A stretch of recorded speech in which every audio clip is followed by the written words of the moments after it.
It is a privilege to be invited to address the very timely conference, which has brought together some of the most prominent thinkers and practitioners from around the world. Last year marked the 100th anniversary of modern multilateralism, tracing its lineage from the Versailles Treaty of 1919 and the League of Nations. And this year we mark the 75th anniversary of the United Nations. There is reason to look back with satisfaction. Extraordinary advancements have been made in peace, rights, and well-being since the end of the Second World War.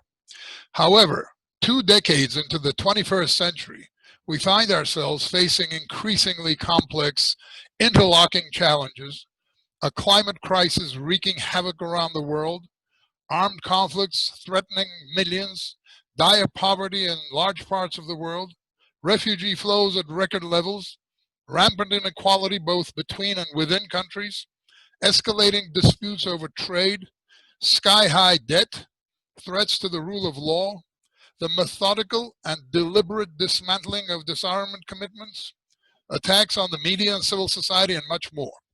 We're also seeing increasingly militaristic rhetoric and activities, growth in nationalistic and isolationist politics of fear and resentment, and the burgeoning role of technology in the private sector, including social media, in international relations. With the disappearance of the so-called bipolar world, the international community has not yet managed to define what arrangement would impart to the world the strategic stability that is sorely lacking today. This is most evident at the quote-unquote top.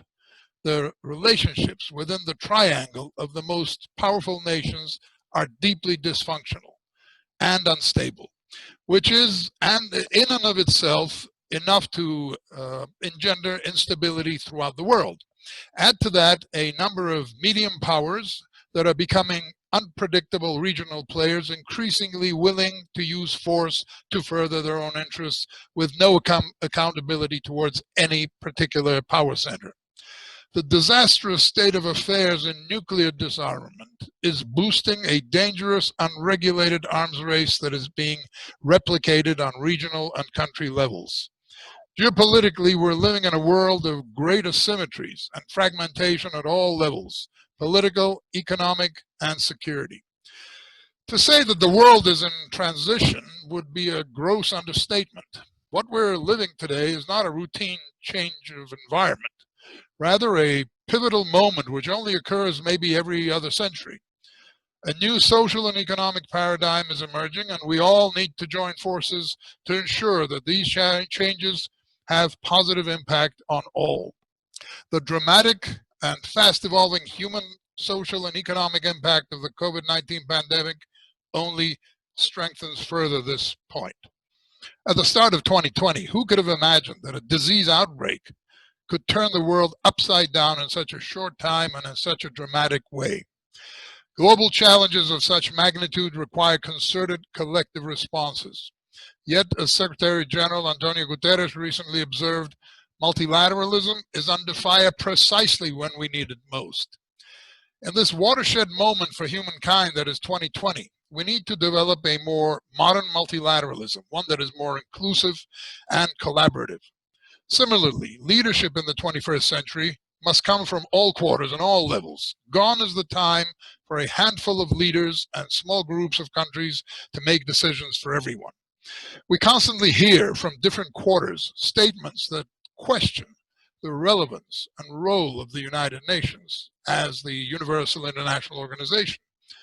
True, it was created 75 years ago by leaders who fashioned it according to the world landscape of the day.